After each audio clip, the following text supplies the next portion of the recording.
حسین بن علی کو سلام بھی کریں گے. کوئی مسئلہ نہیں. اہل سنت کا ہے بیڑا پار.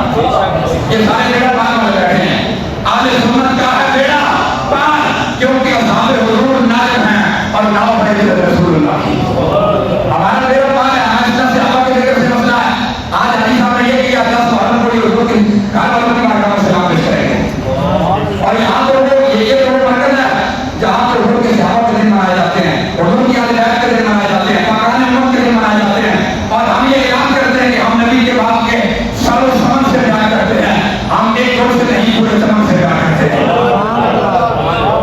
ہمیں نزدیک اکبر سے لے کر حضرت علی باقی تک کسی سے کوئی مسئلہ نہیں ہے. ہاں بالکل ہر لمحہ بھی یہی کہیں, ہر لمحہ حسین بن علی کی عظمتوں کو سلام کریں.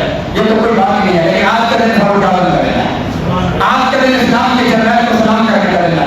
کون پر رسان کے بندوں نے کلمہ پڑھا. 1200 کے لائق بندے تھے, انہوں نے کلمہ پڑھا. ان کا بادشاہ آیا, حج کا موسم ہے, حضرت فاروق اعظم حج کے لیے جا رہے ہیں. جب انہوں نے کلمہ پڑھا تو فاروق اعظم نے کہا کہ ہمیں بھی حج پہ جانا ہے. حضرت فاروق اعظم نے کہا چلو بہت بڑے کافلے کے ساتھ مسلمان ہوا رسان کا بادشاہ. حضرت فاروق اعظم چلے گئے. جب حج کے لیے گئے تو دوران طواف کسی غریب کا پاؤں اس بادشاہ کی جانب پر آ گیا. یہ بات نہیں سننے والی ہے. یہ حضرت عمر کی غیرت ہے. اس وجہ سے میں نہیں کہا کہ اسلام کے ماتھے کی زبر کو عمر کہتے ہیں. اسلام اور دین کی غیرت کو عمر کہتے ہیں. مصطفیٰ کی مراد کو عمر کہتے ہیں. سارے صحابہ مرید ہیں مراد اور عمر کی غیرت دیکھیے. بندے نے شکایت کر دی کیا کہ غسان کے بادشاہ کی قوم کی جانب میں قوم ہے نا, اسے دورانے طواف کعبہ اس غریب آدمی کو پر تھپڑ مارا. میں نے کہا تو میرے لحاظ نہیں ہے, میں بادشاہ ہوں, میں اتنے بندوں کے ساتھ جناب مسلمان ہوا ہمارا فضلت بندوں کے ساتھ تمہیں میری جان ضرورت نہیں پڑا. جیسا آپ پتہ ہے غیر کا تکبر ہوتا ہے کیونکہ یہ اصل تو مالدار ضروریت انگال ہے نا, پیسے کا غرور بھی ہوتا ہے.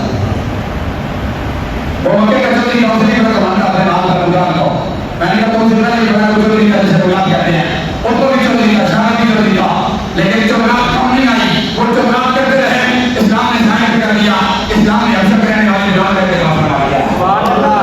واقعی میں انہوں نے کام نہیں کیا. اسلام نے ایک دستک دی کہ ہم جانا اسلام کا کام کرو, اتباع اسلام کا کام کرو. جب پیٹ دکھائی نا تو واقعی کا بلاد الحبش شہیب الروم سلمان الفارس. پھر اسلام نے چودھری کو مساعد دیا. پھر سلمان فارسی کا انتخاب فرمایا. پھر سلمان کا انتخاب دیا. پھر بلال حبشی کا انتخاب دیا. آج بھی